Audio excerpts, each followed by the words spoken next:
Hello, Gemini, Sun, Moon, Rising, and Venus signs. Kamusta kayo? Sana po nasa mabuti kayong kalagayan. Welcome back po sa Star Tarot. At kung bago kayo rito, welcome din po kayo. Please subscribe, like, share my videos, and leave me a comment po kung nakaresonate kayo. So, yung first card ninyo is Courage. Ayan. So, kailangan na maging matatag ka, matibay ang inyong loob, kailangan natin maging matapang at maging matatag talaga sa pagkakataong ito. Okay? Lahat tayo na nasa panahon tayo ng crisis, this is not the perfect time na maging pakampante lang, 'di ba? Kailangan nating magsipag, kailangan nating magtiyaga, at kailangan higit sa lahat na maging matatag tayong lahat. At dapat tayo ay nagtutulungan, 'di ba? So, what else? Tingnan natin kung ano pa. Maraming salamat for subscribing. And if you haven't subscribed yet, subscribe na kayo. And also, maraming salamat din for not skipping the ads. Malaking bagay po yan sa akin. Thank you. And also, please click the join button sa baba ng video kung gusto po ninyo na mag-join sa membership. Thank you. So, no place like home. Okay?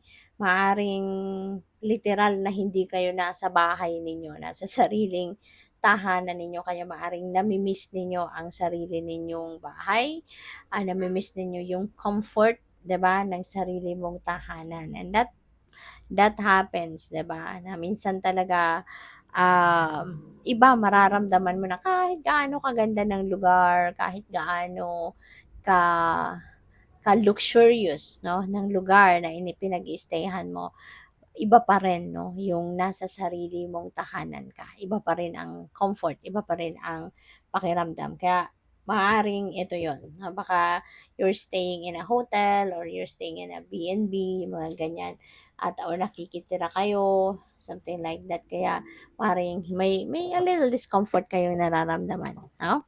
So tingnan natin kung ano pa ang ganap.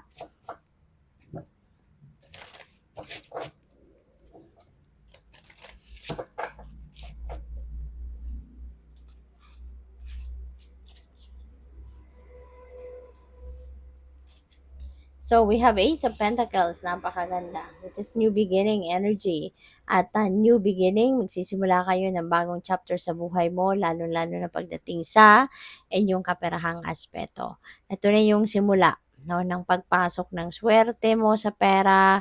Ito na yung simula ng pagpasok ng pagpasok ng prosperity, ng abundance. Magkakaroon ka na dito ng kaginhawaan, no, pagdating sa kaperahang aspeto. This is also a time na magkakaroon ka na din dito ng pagbabago sa inyong financial landscape, no. Mas magiging maluwag na ang lahat ng pakiramdam mo, makakaluwag-luwag ka na, makakahinga ka na, 'di ba? Ng maluwag, magiging kahit papaano komportable, no, yung inyong kaperahang aspeto. Kaya this is really a beautiful time. Maaari nun yung perang ito baka manggagaling sa pamana, baka merong inheritance kayo, maaring meron kayong pupuwedeng galing ito sa trabaho, pupuwedeng merong bonus, pupuwedeng merong panalo, 'di ba, or pupuwedeng windfall of money ito. So, depende sa kahit saan man ito manggagaling, this is going to bring forth financial comfort sa inyo. Okay? So, we have 10 of Swords. This is ending and beginning. Tens represents endings and beginnings. So, feeling ko dito, baka somebody have hurt you in the past, no? Somebody have hurt you in the past, na traitor ka kasi nasa likod yung mga swords. So, ibig sabihin, ginawan ka ng something na hindi maganda behind your back. So, backstab the energy ito. So, pwedeng na traitor ka, niloko ka. At since Pentacles ang katabi niya, maaring meron ng loko sa'yo sa pera. Baka naloko ka sa pera. 'Di ba? Maaring nabudol ka, na-scam ka in the past, pupuwedeng merong nangutang sa'yo pero hindi na nagbayad, yung mga gano'n ba. So, maybe meron kayong naging sitwasyong ganyan, nung mga nakaraang panahon. At ngayon, parang natagalan kayo dito makabangon ano, sa pagkakataong ito. Kaya ngayon maaaring kayo ay babangon na, you are going to bounce back in your life, no? Kasi umangat na eh. Dati yung darkness na yan, buong hanggang dito sa baba. Kasi nabalot ka ng negative energy dahil sa panlolokong ginawa sa'yo ng kung sino man ito. But now, ayan, unti-unti ka ng kumbaga nagkakaroon ng kalinawan sa inyong isipan na if you're going to continue on that energy, ikaw din naman talaga ang magiging kawawa pa rin. Ikaw na nga, niloko ka na nga, 'di ba? Tapos hahayaan mo pa rin ba na mag-suffer ka, 'di ba? Because of the pain, because of the impact, 'di ba? So mas magandang bumangon ka at mag-bounce back ka na sa buhay, magsimula ng bagong buhay para mabawi mo, 'di ba? In different way yung perang na-scam sa yung perang inutang sa na hindi na binayaran, 'di ba? So ngayon babangon na ang karamihan sa inyong may ganitong sitwasyon.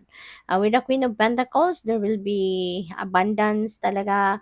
Nakita ko agad yung bunny. So, that represents abundance, si bunny. Kaya, maaari talaga na ikaw ay siswertehin na. No, ngayong magte-take action ka na towards pagbawi sa sa sitwasyon, ngayon papasok na yung swerte. Magiging mas magaan na ngayon ang pamumuhay mo, lalong-lalo na, pagdating sa kaperahang aspeto. So, there could be lucrative offers na dadating. No, maaring maraming financial blessings and opportunities that are coming your way na makakatulong sa iyo na makaangat kang muli, no? Mabawi mo in different way yung perang nawala sa iyo. So, what else? We have the chariot. Yes, definitely. Moving on ka na talaga. So, ito yun eh. Si Ten of Swords, this is moving on energy. Si chariot, ganun din. This is moving on energy. At this is also success, no? Parang magmo-move on na si chariot kasi nanggaling siya sa pagtatagumpay.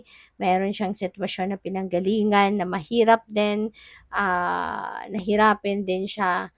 Kaya, babangon na din siya sa ngayon. So, this could be the same thing. Okay? Baka kino-confirm lang ni Chariot ito at handa ka na ngang mag-move on from a difficult situation na you manage to surpass that difficulty. So, we have the Eight of Pentacles. Ayan. O pwedeng katrabaho mo ng loko sa'yo. No? Yun ang na-pick up ko dito. Maybe, naloko ka ng isang katrabaho. Maaring ito yung alam mo yung naisip ko, ang pumasok sa isip ko, baka merong nagpa-co-maker sa'yo, merong nag-loan na maaaring katrabaho mo, nagpa-co-maker sa'yo, lumayas, kaya ikaw na yung sinisingil, no? Ng inutangan. So, pwedeng ganun ang ganap. Pwede rin naman na hindi, no? It could be a different scenario for some of you. So, with the Eight of Pentacles, nagpapakita lang dito, no, na ang sipag mong magtrabaho, napakatiyaga mo magtrabaho, napakasipag mo, you're a perfectionist din pagdating sa trabaho, kaya deserve mo talaga ang ginhawa. Kasi sa pagtatrabaho pa lang pinapakita mo kung gaano ka ka-diligent, gaano ka kadedikado sa inyong ginagawa, kaya nga sinisikap mo na maging perfect, 'di ba? Yung inyong trabaho. So, what else? We have the strength. Yan. Kailangan mo lang na maging matatag ka talaga. 'Di ba? At kapag matatag ka, binubuhay mo yung courage and inner strength mo, walang kahit anumang problema ang pwedeng magpatumba sa'yo. Walang kahit anumang problema ang pupwedeng makatalo sa'yo. Okay? Kaya, ano ka lang, kalma lang at magpakatatag ka lang, tibayan mo lang ang inyong loob. Kasi when you do, walang kahit sino man makakapagpatiklop sa'yo or kahit anuman no, ang pupwedeng makapabagsak sa'yo. Okay? Good luck. Thank you for watching Love and Light. Namaste.